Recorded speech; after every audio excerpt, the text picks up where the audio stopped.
প্রথম দেখাতেই কারো ব্যক্তিত্ব বা সৌন্দর্য বা চাহনি বা আচরণ মানুষের মনে এমন প্রভাব ফেলতে পারে যে আপনার মনে হতেই পারে, আরে এই তো আমার মনের মানুষ, কোথায় ছিলে এতদিন, তোমাকেই তো খুঁজছি।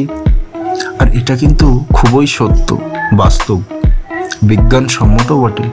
তবে বিশেষজ্ঞরা এও বলছেন এই চোখাচোখি কিন্তু এক মুহূর্ত হলে হবে না, চোখাচোখি অন্তত 8.2 সেকেন্ড স্থায়ী হতেই হবে, তবেই নাকি গড়াবে প্রেমের জল। বিশেষজ্ঞরা বলছেন এই মুহূর্তে মস্তিষ্কে নাকি ডোপামিন এবং অক্সিটোসিন জাতীয় কিছু হরমোন নিঃসৃত হয়, যা কিনা মনে সুখ ও আবেগ তৈরি করে। যদিও একে প্রেমের সূচনা অর্থাৎ পূর্বরাগ বলা যায়। তাই যাদের এখনো প্রেমের খাতা খোলা হয়নি বা পারেননি, তারা এবার থেকে আগন্তুক দেখলেই তার দিকে এক দৃষ্টিতে অন্তত 8.2 সেকেন্ড তাকিয়ে থাকুন, পাইলেও পাইতে পারেন মনের মানুষ।